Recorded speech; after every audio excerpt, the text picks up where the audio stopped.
Welcome to the Beyond Jiu Jitsu Podcast. This is episode 136. Today, as you can tell by the title, we're going to be talking all about the news that's just dropped, the big news story in the jiu-jitsu world at the moment. Rener Gracie's testimony in a what's become a high-profile case where, unfortunately, a white belt was rendered a paraplegic by a black belt instructor, which resulted in a $46 million payout. And Rener Gracie had a lot to do with that as the expert witness for the prosecutor team. And we're going to delve into that, whether we think that Rener Gracie's comments were justified, whether he's a money-hungry sellout, and basically, way into that. So, Adam, have you seen the video where... First of all, Kieran, unacceptable. That intro was way too concise. It was straight to the point, straight into what we're going to talk about. That's not our shtick, bro. What happened to the 20 minutes of rambling before we even... We got to waste everyone's time for 20 minutes. Before we even told... well, yes, I've seen the video, yeah. So as Kieran said, the unfortunate accident that happened back in 2018, 2019, something like that. But I assume the settlement has just happened, which is why it's publicly come out. Yeah. If people are listening to this episode on the day the episode comes out, it was probably like a week ago, give or take, when all this came out. And yeah, I have seen the video, and I don't know, like I think maybe before going into the video, should describe maybe it might be better. Yeah, to go about look at the testimony from Rener. Okay.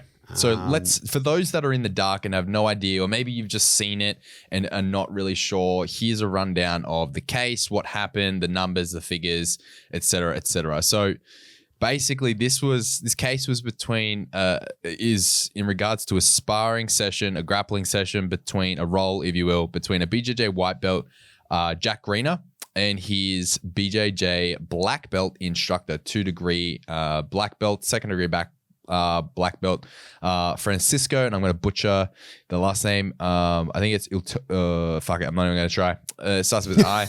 It's some weird name. Anyway, Francisco Igloo. Yeah, it's like it's literally like Iturralde. Let's go with that. Anyway, so it led the role as a result. Francisco tried to do a rolling back take, which we're going to talk about in more detail because obviously it's the movement that rendered Jack Rener paraplegic. It caused him this neck injury due to a rolling back take, caused this white belt, Jack Rener, to lose control of all 4 limbs, basically lose all feeling from his nipples down. Had no control over his bowel movements, absolutely fucked him, right?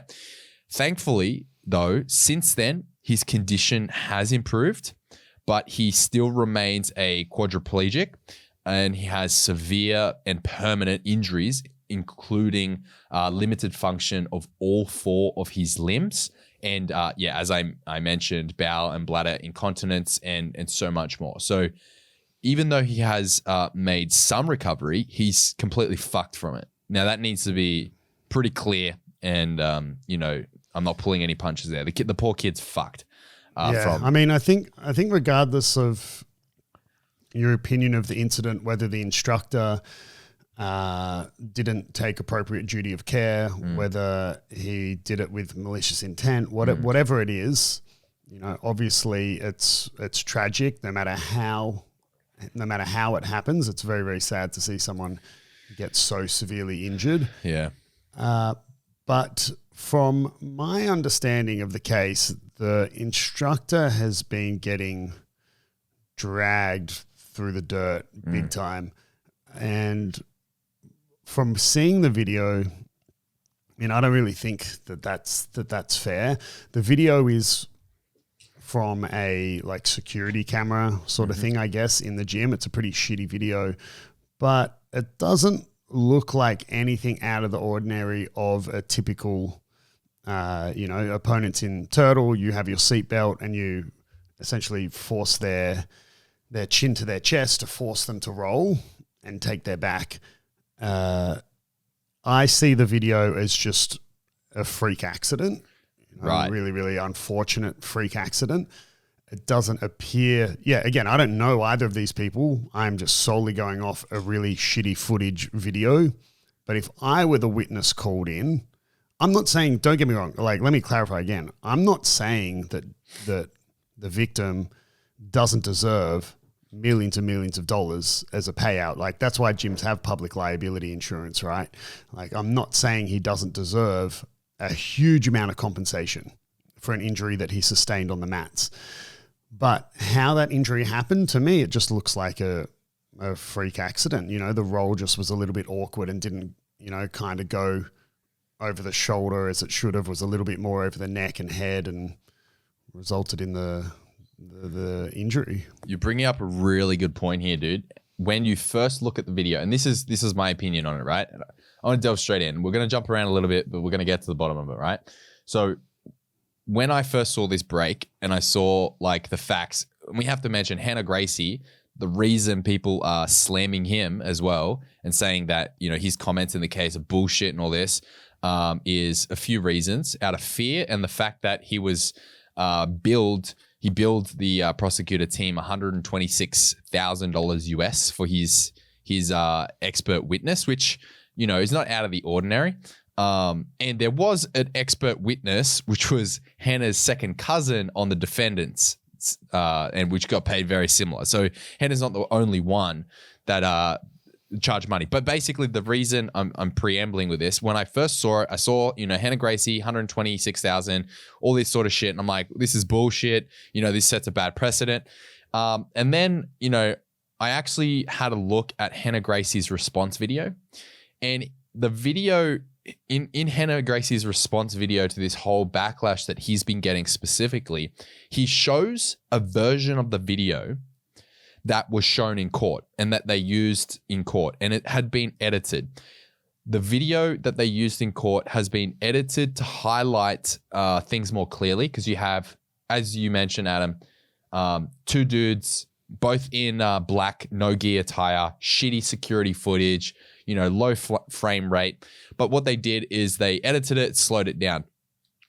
Now, this black belt instructor, when you first look at the video, it does look, as you're saying, Adam, like a freak accident. Like they've gone for a back take. He tried to force the neck or yada, yada.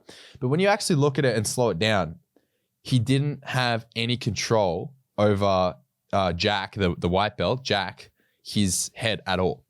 The black belt tried to execute this rolling back take, which arguably is a riskier back take than the standard back take that you teach, Adam, where you do roll, but it's to the side, not all the way over the top, right? So when you look at the edited version, the dude fucked this technique up royally. When you look at it, it's not actually, in my opinion, a freak accident in terms of he's gone for, utilizing the correct technique, and Jack, the white belt in this case, like responded poorly or whatever. He went for something where he completely fucked the technique. And when you see how he fucked the technique and the result of that fuck up, the Jack's neck was completely spiked, and it almost, the movement, the move turns into a spinal attack when you execute it this way. And I can go into exact details on how he fucked it up and how it resulted in that spinal attack, but that's one thing I wanted to mention in the beginning, because when I first saw it, I was like, okay, yeah, look, that's a bit of an explosive movement. If you haven't seen the video, it's a rolling back take. The black belt like jumps in the air like a crazy banana. Where did you see the video that was posted in court? On Rener Gracie's YouTube video. Oh, okay. Yep. So, and when Hannah actually shows the video, so the way they've edited it is they've highlighted each of the limbs of the both the black belt and the white belt to differentiate where the arm position was. So I think maybe this is a good segue, because you can tell I've done some fucking homework on this. I was really interested. This is a good segue to talk about the move itself that was trying to be executed, and then what was executed instead, if you want. Right. Yeah. So the movement isn't the standard rolling back take that you all probably know. Attacking from turtle, right? So we're in turtle. The white belt's in turtle. The black belt was trying to take the back. Now, the standard, like, basic bitch, like, super simple back take from there. Basic bitch. Yeah, is when you have the seatbelt, you use your shoulder, you drive your shoulder into the back of your opponent's head, force their head down, kind of like, as you force their spine down, you force them to roll, right? And you sort of just roll to the side. This version of the rolling back take, though, that was trying to be executed was made famous by Leo Vieira, and it rolls all the way over the top. Instead of rolling to the side with your opponent, you roll all the way over the top. There's two ways you can execute this with two separate grip configurations. The first is from the seatbelt grip, where you drive your shoulder into the back of the head, similar to the standard variation that you all probably know, except you roll over the top with your opponent, right? So that's the first variation. The second variation is from a double underhook grip. So you have double unders on your opponent, very high double unders, and you still force your opponent's head to tuck and roll by using your shoulder in the back of your neck. But because you have high double unders, your head comes into the gap between your opponent's head and their shoulder. So your head comes right next to theirs and you roll all the way over the top. In both instances with that back take, both instances with those grips, not only does your opponent have the ability to base with their hands to support their weight if needed, but you're also utilizing your shoulder to force their head to tuck and roll. So you have complete control over your opponent's head. Now, there is also a very interesting instructional video. I believe it's on Bernardo's channel, or it could be on BJJ Fanatics, but it's regardless, it's with Bernardo and Leo Vieira. When he teaches this on BJJ Fanatics with Bernardo, he mentions explicitly, this is actually quite foreboding, that this move is only safe because you have control over your opponent's head. So that's the prerequisite in order to complete this move, is you must have control over your partner or your opponent, their head at all times with your shoulder. It's your shoulder driving into the back of their neck that forces the head to tuck and roll. And that is why this move is safe. Now, that brings me to what was what this dude do. Exactly. Yeah. What did this guy do? He did not have a seatbelt grip. It looks like he does, but he actually doesn't. He does not have a seatbelt grip, and he doesn't have double under grip. The grip he actually has is his left arm is trapping his the white belt, Jack. I'll just call him Jack. The black belt's left arm is trapping Jack's left arm to the side of his body. So his grip is low, and it actually keeps shifting down before he executes the technique. It starts up, his grip starts up around the bicep and actually ends up shifting down to his elbow, bicep, tricep region on Jack. So Jack's left arm is completely pinned to his side. And you need to imagine that you're in turtle now. Imagine you're in turtle and you have your grip underhook on your right side, and your left side is trapping your opponent's left arm to their body. Where is your shoulder in this case? It is nowhere near your opponent's neck. No, it'd be nowhere near. It'd be all the way down near the lat. Or, exactly. Exactly. Potentially even in the middle of their back on their spine or something. 100%. That's where your shoulder position is. The mid-back, or best case scenario, the middle of the upper back, but nowhere near the back of the head. Nowhere near the back of the head. You are so far low.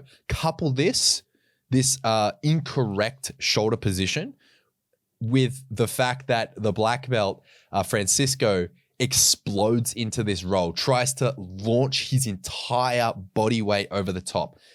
And you got to remember that Jack's arm is trapped to his side, right? So he can't post, he can't base out. He's got nothing on his left arm. It's completely trapped to his side. Then what happens? The black belt launches himself over the top to try and do this modified version of the rolling back take. And because of the arm being trapped, there's no post, the explosive movement, Jack's head is literally spiked on the mat, and his head goes one way, his body goes the other way. Like, even if he tucked his head, at the right time, the risk of injury would still be high. Could Jack have prevented this by tucking? Maybe, and I'd say probably, but the risk of neck injury would still be there because of the explosive nature of it. It came out of nowhere, basically, from Jack's perspective, and the shoulder, the black belt shoulder was nowhere in the right position. His head wasn't forced to roll. So, I mean, people are slamming the white belt, saying he did the incorrect thing, which, I mean, in hindsight, yeah, he did. But, I mean, I can't really blame him at all.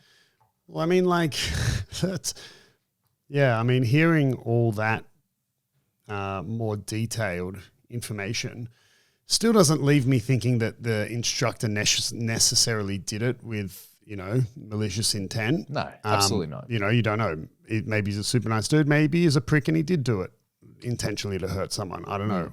But it's not fair to say anything about the white belt saying he did the wrong thing. Yeah, I agree. He's a white belt.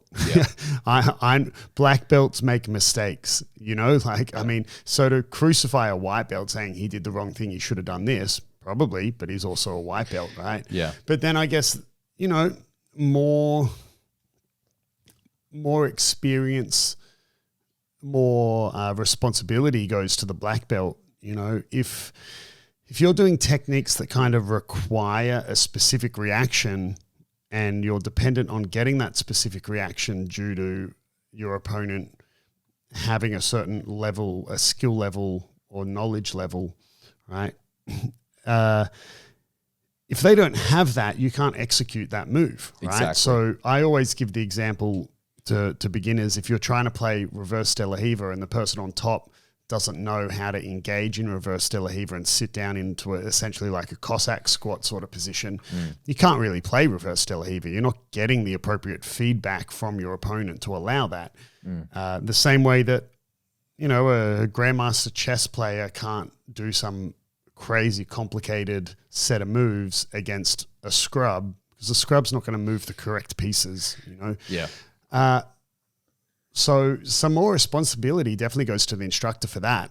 It's like if I'm any student I have that are on their early days of learning leg entanglements and heel hooks and that, the amount of times that I have to let go of control positions, even not even necessarily having a bite on the heel, just control positions, the amount of times I have to completely let go of it because that new student rolls the wrong way, spins the wrong way, and then if I held on, they would have torn their own knee apart, right?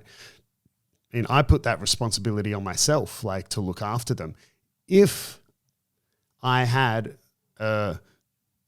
regardless of the belt, someone who's new to heel hooks, they could already be a black belt, right? But maybe they're like, man, I've never done no-gi. I don't know anything about them, blah, blah, blah. I'm like, okay, and we're having a roll. And I just go for some heel hook and bite down and they spaz the wrong way, rip their own knee apart. Like, I don't think that's me being a very good instructor. Yeah. So, I mean, it's quite an overarching comment because – obviously it's a one-way discussion. I don't know if the black belt would counter this by saying, man, but like I've been training with Jack for 2 years and, he knows this back take and I've done it to him a million times. Good Everyone point. does it or But whatever. Here's the thing. They actually proved in this case that not only was this black belt obviously not super familiar with this back take, he had never taught it. And that was proven by multiple students. And in the case they used, a black belt student of this guy who's been training with him since purple belt, I believe. So he got his purple belt, his brown belt, and his black belt from this student. And he said in court that he had not once seen this back take taught. Not fucking once. Yeah. Which is, but it's hard, right? Yeah, without having all the information and having the counter arguments and stuff, because you can paint the picture to show whatever you want it to show. Oh, exactly. Right? Yeah.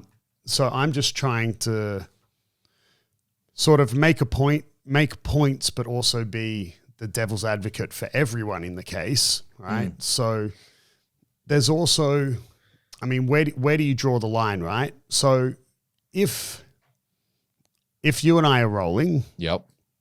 and I have you in a submission and you refuse to tap and that results in a severe injury, Whose fault can is you it? then come? Can you then come and sue me or whatever? That's, I mean, a little bit different because it's a submission hold in the first place, right? Mm-hmm. Both parties are responsible for their safety. But a move like this that is not a submission move, it is just a move that was executed incorrectly. Like, let's give another example, right? Like, let's say I actually don't find this movement that cringe because I was taught it correctly and I teach it correctly, but jumping close guard, right? I know a lot of gyms don't allow it, and I don't necessarily allow it just all the time in classes, but we definitely teach it and practice it because I say to my students, right, for those who don't know, jumping close guard, you're not allowed to do it, white belt. You used to be able to, but you're not anymore. Thank God. But the higher belts you can. So whether you allow it in the gym or not, I say to my students, you have to learn how to jump guard and how to catch someone jumping close guard, because we may not do it in the gym. You may think you're never going to jump close guard, but what if you go compete and someone jumps close guard on you, right? The technique is within the rules, so like you have to be at least some level prepared. So let's imagine that it was a similar thing. Like, what if instead of the back take, it was jumping close guard, ignoring that, okay, but white belts aren't allowed to do it. Let's imagine for the argument of this example that Jack is a blue belt, right? And then Iturralde goes to jump close guard but fucks it up, lands, completely blows out Jack's legs, and it requires something severe, right? Like an amputation of one of his legs or something, you know? Like, at what point is it just a mistake was made and like accidents happen? And man, like the same way that a bloody Formula One driver makes a mistake, which results in the other dude going head on into the wall. Like like mistakes happen when you're executing anything.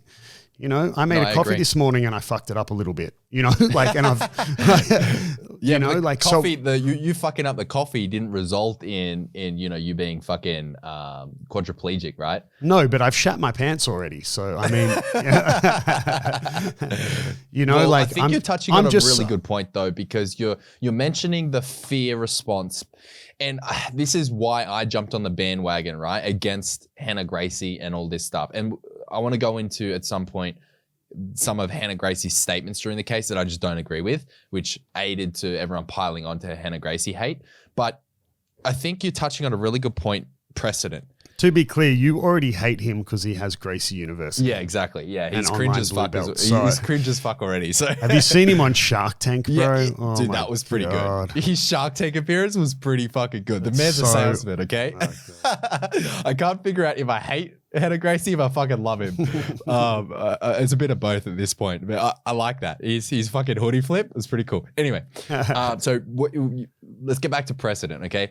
And this is the big fear, particularly for someone like yourself or other instructors or gym owners, more in the States, but still, this case, because this Jack was awarded, $46 million, and he won the case outright. Does this set a precedent that anytime someone gets hurt in jiu-jitsu, they're going to immediately sue their school, and all these schools are going to be getting screwed over? I've hurt someone in jiu-jitsu that required surgery, and like, you know, that person could have turned around and sued you, Adam, for, you know, having an environment that's not safe. But I don't think they would have won. But still, like, the point is, this has put a lot of fear in a lot of people where they feel now vulnerable because, you know, Jack won the case. And was it a freak accident? Was it, you know? Yeah, it's interesting. Yada, yada. I'll draw another sort of parallel for you, which is really interesting on this sort of topic. Because if in Formula One, when penalties are awarded for a driver making a mistake, let's say a driver causing a collision, in the rules, it's actually stated that unless they've changed, the rules change all the time, right? But last time I was, educated about it.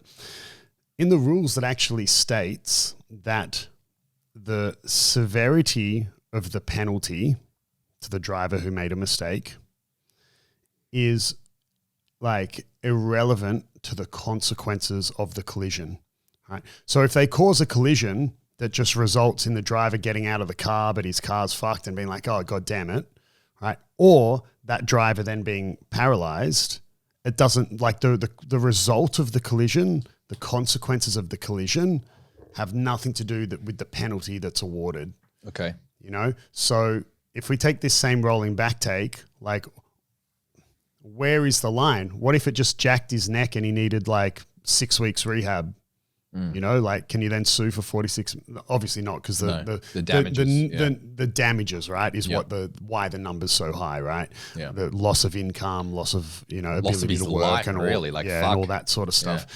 So that's why the number's so high. Yeah. But I mean, like, where is the line that then you're like, I can now sue you? Exactly. Or like, where is the line? Is it like, oh, I got injured in a way that I shouldn't have been injured? Yeah. Sue you. Or I got injured in a position that is designed to create, like doing a twister. What if I did a twister to you and you didn't want to tap and I didn't crank it and I slowly put it on, but all of a sudden, like, you slip a disc or you lose feeling in your legs or whatever. Yep. Like, I mean, where's the line? And I guess that's why a lot of, as you mentioned, probably more in the US, because this took place in the US. I'm not a lawyer. I'm not 100% versed in our public liability laws in Australia and whatever and how it works. I assume every country will be slightly different, but you can see how gyms, you can see how gyms in the US could be worried. Yeah. I mean, this has set a precedent.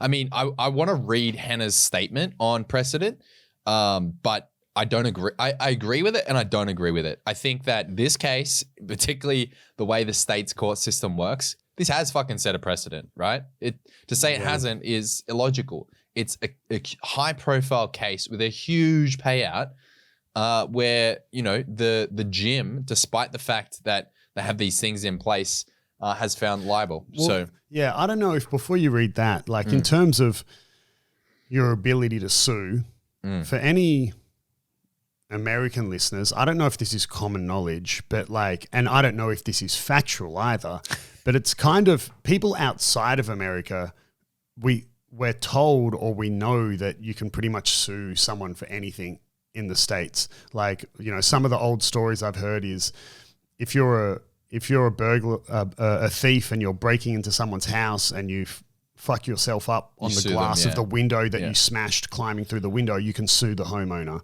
I don't know if that's true or just like a myth that people talk about, but I also heard one that my dad told me probably 20 years ago or something, where a lady tripped over a toddler in a convenience store and got hurt and sued the convenience store. But the toddler she tripped over was her own fucking toddler.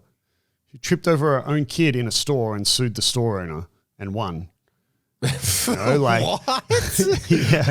So, what? Oh man, that's crazy. I don't have factual evidence to back this up. This is all just so. That's hilarious. Yeah, again, this I might be surprised if there might be happens. Americans listening, being like, "Bro, no, it's all blend." It's kind of like how when people think they come to Australia and just see kangaroos and snakes and spiders everywhere, and it's like that's not what it's actually like here. So I'm more than aware that I may be very, very wrong, but. Anyway, go on. Let's hear. Okay, this is from Rener precedent. Gracie. I got this from the YouTube description of the video that he released. It's like a 20-minute video if you want to check it out. Anyway, so precedent. There appears to be some fear this case may set a precedent that if anyone gets hurt doing jiu-jitsu, that the school and or instructor will automatically get sued and be held liable. I'm not qualified to give legal advice, but my opinion is that this will not be the case. This has a very unique and preventable situation involving a black belt instructor sparring with a white belt who performed a technique he was never taught, performing a technique he never taught to the student and did the technique in a manner that is inconsistent with how it's conventionally taught rather than opting for the safer technique, of which there are many. for a safer technique, of which there are many, which we've already discussed. In the convergence of these very unique and extenuating circumstances that led to the jury to reach the verdict it did. Okay, so I agree with that yes, there was extenuating circumstances in this case, yada, yada, yada. However, because this is precedent, there's going to be very, we'll say, animated prosecuting attorneys that are going to utilize this case as precedent, and it's going to have some substantial weight in their case that they previously wouldn't have had. Now, does that mean that I think that Jack in this case shouldn't have been awarded $46 million? No, but I just wanted to read that and piggyback off another point that misconception, and it's to do with waivers. Now, Hannah did also talk about waivers, and unbeknownst to me, but now that I've looked into the case a bit further, the waiver that Jack signed when he joined the gym was actually not admissible in court because there was a technical error with the waiver. So despite the fact that there were waivers in place, they didn't get held up because obviously the instructor in this case, like maybe he got it off Google or like a template, or maybe he wrote it himself, who knows, but it wasn't written by a lawyer. Therefore, it was easily dismantled by lawyers. So I think that is a very, very good lesson to be held by all gym owners in this case, to have your waivers scrutinized by a legitimate lawyer, so that if, because the thing is with waivers is, they're only important when you need them, right? And when you need them is when they're going to be picked apart by lawyers. So there is 0 point having a shit templated waiver, because you're going to get fucked on. So have a good waiver, because in this case, it actually wasn't even used. It's like when I got my more recent motorbike, I was explaining to my wife that like the absolute minimum sort of quality of helmet that I'll wear and how much that costs. Yep. She's like, you can get a helmet for way cheaper, blah, blah, blah. And I'm like, yeah, you can. But like, not only are they uncomfortable and whatever, they're not as safe. And blah, blah, blah, blah. Yeah. She's like, yeah, but you don't plan on crashing. And you're like, no, I sure don't plan on crashing. But if I do, I want a goddamn good helmet. You know, like, yeah, Things you only not to need cheap out on helmet. You only, you only need it when, when you need your ass over tits, right? Exactly. Yeah. Yeah, so I think that was, really interesting, and I wanted to bring that up because a lot of people have been saying, like he shouldn't have got anything, did he not sign a waiver and all this stuff. Yeah, he did sign a waiver, but the waiver wasn't held up. And, if you're a gym owner listening to this, or you're in, thinking about opening a gym, you might be scoffing at that and you're thinking, oh, well, my waiver wouldn't have been shit. You'll be surprised. Like, it's quite difficult for a layperson, as in someone that's not, doesn't have legal training to review a robust waiver and have all the appropriate language in there that's going to hold up when there's $46 million online. Legal language is so difficult to understand if you're not a lawyer. Yeah. Which neither of us are. I barely understand normal language, bro. Yeah. Like a word that you think means one thing in a particular sentence structure because it's talking about whatever. Yeah. That word doesn't mean apple anymore. Yeah. It means banana. Yeah, right. Because of the context that it's being used. It's crazy, man. Legal language is a whole nother thing. Yeah. I do want to talk about as well some statements Hannah made that have specifically that the jiu-jitsu community has pulled from the transcripts or whatever, that have, pissed people off. So what did he say? The first one, and this kind of ticks me the wrong way as well, and we've spoken about this before, but Hannah said during the trial that, I quote, BJJ is considered the gentle art and is relatively safe. Yeah, I agree with half of that.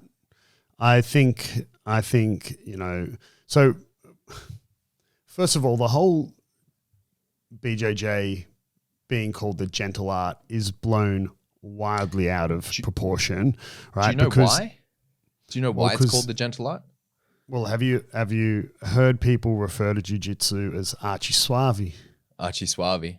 Yeah. So it means gentle art, right?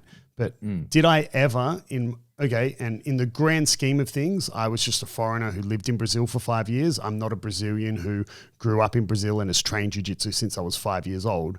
But in my entire career, I've never heard anyone like refer to jiu-jitsu as arte suave. Like I've never heard a Brazilian person be like, yeah, jiu-jitsu like arte suave, or like, yeah, I'm going to go train arte suave or whatever. Like, I think the fact, saying that people call it the gentle art is blown wildly out of proportion, but I think. Right? I don't know if I've mentioned it. Obviously, I haven't mentioned this. The reason it's called the gentle art is because if you translate the Japanese word jiu-jitsu to English, it translates as the gentle art. Oh, okay. So I've missed a translation there, right? Yeah. So it's arte suave Brazilians from have been Japanese. Yeah. It's from Japanese. Yeah. Okay. Yeah. Interesting. But, even then, have you ever seen Japanese jiu-jitsu? Like pull up go watch some YouTube videos of Japanese jiu-jitsu. Yep. and tell me that it is more gentle than Brazilian jiu-jitsu. It's not, bro. Japanese jiu-jitsu is almost like those horrific judo videos you see of instructors slamming kids into the mat. Like it's super aggressive and hard. Oh yeah, it's basically like it's modified judo, right? Yeah. Very similar, yeah. Anyway, I don't think it's gentle at all. So I think that statement is wildly blown out of proportion. Yeah. But then, but I do agree with the latter half of saying it's relatively safe. And I say this to a lot of new students. I say, man, considering it is a full contact combat sport, your risk of injury and your ability to train at near 100% and come back the next day uninjured compared to, do you maybe get more injured in jiu-jitsu than if you were someone who just casually took boxing classes? Yeah. Probably. Yeah, definitely. But if you were a boxer who sparred all the time and competed in boxing competitions, 100%, yeah. Maybe you don't think you're going to get injured, but when you turn 40, you've got, what's that, CTE or whatever, yep. The thing that NFL plays, the brain injury stuff that people get, right? Like, I have a lot of students who come from other full contact sports, but not combat, that come from rugby, right, and have a destroyed shoulders and backs from rugby, right? Or even I have one guy who came from what's supposed to be a completely non-contact sport in basketball, man, and his shoulder destroyed, right? You can pretty much like sneeze at it and it dislocates, right? Like, I mean, I think, is the risk of injury higher than playing tennis or golf? Yes, of course, right? But I mean, I think it's relatively safe considering what we're doing. Relative. I think the important word in there is relatively. Is jiu-jitsu safe compared to walking down, your sport is walking? No. Is it relatively safe compared to another full contact, 100% effort sport? Yes. So relative is the key term there. Yeah. Relative and I mean, to obviously other sport. Accidents and things happen all the time. Like, not wildly popular internationally, but in Australia and New Zealand, netball is quite a popular sport. Netball players frequently lose ACLs and tear tendons in their ankles and everything, like on the regular, bro, like all the time. And it is a complete no contact sport. You can be playing tennis and throw out your shoulder or your elbow. But yeah, I have a black belt who is, 65, maybe 2-3 years ago, managed to beat prostate cancer, like had surgery and everything for it. Bro, like he hasn't been injured short of like maybe a little, bump and black eye or something in probably 5 years, man. Like it can be trained safe and can be really low risk of injury. Obviously, the more of any sport, the more you increase the intensity, the risk of injury goes up. Yeah. Okay. Like even a rock climber, again, a non-contact sport, have no other people involved. As you start trying harder and harder things, I'm not even talking about removing the ropes and free soloing, but as you start climbing harder walls, the risk of slipping and slamming against the wall, or the risk of ripping your finger open on some super sharp rock, like all that increases. So, could you rock climb with never sustaining an injury? Probably. But I guarantee you there are a lot of professional rock climbers that are thwart with injuries. Yeah. No, I think we're on the same page there. And now another set of statements that Hannah made, I'm not going to read quotes, but basically give you the general gist of it, is Hannah throughout his testimony stated that the gym in question here with where the incident occurred deviated from industry standards. Specifically, these industry standards were like, basically he said that at a majority of gyms, novices are separated from advanced practitioners for a long period of time, i.e. that white belts roll with white belts, colored belts roll with colored belts. That is not that a is majority the dumbest of fucking thing. gyms. It's not even about that. It's just the dumbest statement ever. Yeah, like, I agree. I 100% agree. I mean, if you're a brand new white belt, whether it's day one or you've been training for 1, 2, 3 months or something, the absolute safest person you can roll with is like a black belt or a higher belt. 100%. Higher belt in air quotes, maybe not that blue belt who likes to boot the shit out of white belts, but you know what I mean? Yep. Like, it's the higher belt, the person who's going to make sure you stay in safe positions. They're going to make sure I'll give you an example. I did a private yesterday, right? You were there, actually. You caught the end of it. Yep. I did a private with this guy, his first ever class, right, of jiu-jitsu. And right at the end, like, we had no intention to roll, but he was like, oh, I'd just like to see what it's like a little bit. And I was like, okay, we'll just move around a bit, right? And Adam fucking pumped him, bro. The kid was crying. He's bleeding. Yeah. And, we very quickly ended up in that position that probably every single person who's trained enough or is trained with a day one white belt has felt, where I'm side control on top, but he's still trying to attack a guillotine. Yeah. And I ended up just like, well, not tapping, but just like stopping him and saying like, oh, bro, like explaining that the way that you get out of this position, because you can't finish it from side control bottom, is actually starting to do really nasty things like digging knuckles into your throat and forearm into your throat, trying to give you a reason to let go of my head because you can't finish me. But I didn't want to do that to you that's not appropriate for someone who's just coming to jiu-jitsu. It's like, it's really aggressive. And so I wasn't going to do that to you. I don't want you to experience that yet. Right. So whereas if he was rolling with another white belt who maybe had 1 stripe, 2 stripe or something, like, chances are that white belt would have just gone super nasty forearm to the throat, the way, the correct thing to do to get out of that position and force them to let go of your head, or Von Flute choke them or whatever. But for that brand new white belt, it's going to be too much. Exactly. You don't.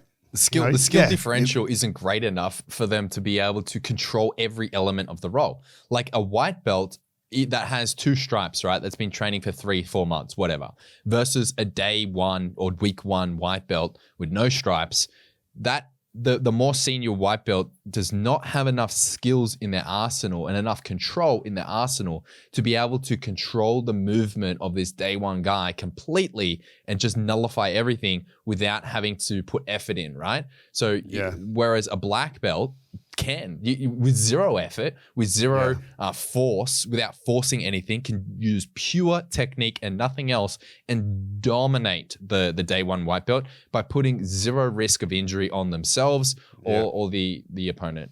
And then if the white belt does something silly or spazzy, black belt should let go and then stop them. And it's similar to what I was talking about before with leg entanglements, or obviously that's not going to happen with a day one white belt. But like, you can't have your cake and eat it too. You can't create an environment where, you're all like, the classic, like, oh, white belts teaching white belts, right? But then also be like, white belts are only allowed to roll with white belts. Yeah, what do you expect to happen? Well, like fucking which is it, bro? Yeah, which is it? Exactly. So I could not more strongly disagree with that statement. I completely agree with your you could disagreement. you could also paint that picture how you want, like, maybe depending on the individual, you may not pair a blue belt with a black belt who's preparing for Worlds, and he's just gonna. There's a different reason behind that, right? It's got nothing really to do with the risk of someone getting fucking spiked on the head or whatever. But I get what you're But saying. from a safety yeah. concern, the absolute safest person to have with you would be a black belt. In most cases, right? I completely agree. I disagree with Hannah here. Now there is another thing that Hannah said, which he's getting flack for, and that's he argued that there are a set of air quote elite moves that should only be used in competition and should not be practiced or done to lower belts. Now, because if you do it in competition, it's the event organizer's problem for the payout. Exactly. Yeah, I don't know. I think that's silly as well. Yeah, I mean, agree. you at least have to practice stuff, man. You can't, you can't train in a way where you fully rip heel hooks the way you see guys do it in competition. But to then just say oh, well, we don't do them at all because they're an elite set of moves reserved for competition. Well, how do I get good at Exactly. what? Do I only get to practice them and get good at them when I compete and then get my knee ripped apart? Yeah. It's... Yeah. I get it with some techniques, jumping close guard. Very common that, like I said, I'll teach it because I want people to be able to do it and catch people because I've injured someone competing because I jumped close guard more than correctly. I didn't catch you.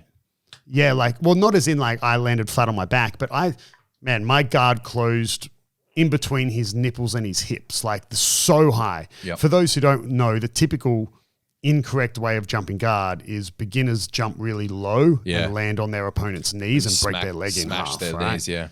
My hips were way above his hips, but instead of him bending his knees and catching me like you would catch something if someone threw, a 20-kilo medicine ball at you and you'd bend your knees and catch it, he just essentially flamingo legged, pushed his hip back and locked his knees out. Oh, so then when my hips just went whack into him and he's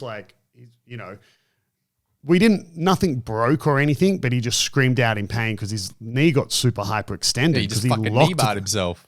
Yeah, right. And so you need to be, and this was at black belt, right? Oh, Jesus. Yeah, and so it's you need to be able to catch people as well. Oh, but man. that's also a technique that if we're painting the picture to make Hannah look better, I could go that's a technique that's very common that gyms will teach and whatever, but they'll say, don't do it in training. I don't think that this really applies. I've never seen a technique apart from, the standard ones like jumping, close guard. There's a specific takedown that you don't like us doing because The Tanya Tosh one, people tend to blow out knees with that too. Also heel hooks for blue belt and up. Apart from that, I mean, I wouldn't really consider this an elite move reserved only for black belts or whatever, and that shouldn't be practiced on lower belts. But that brings us to a segue, right?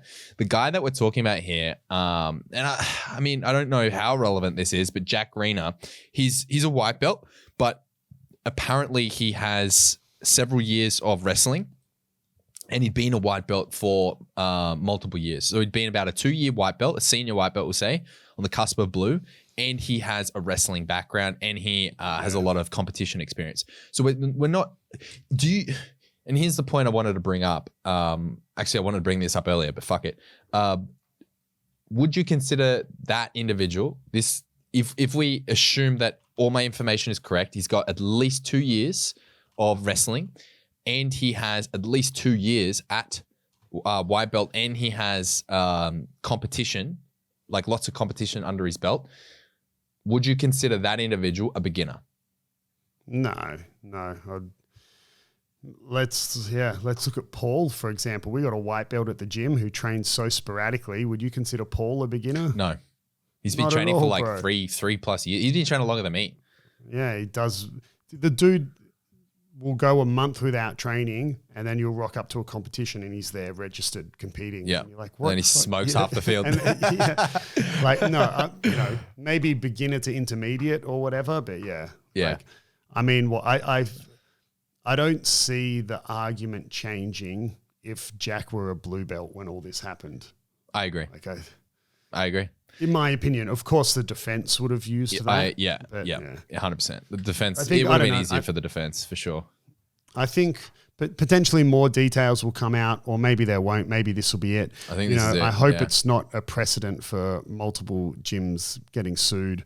But obviously, the gym does have an overarching duty of care and responsibility to look after their students.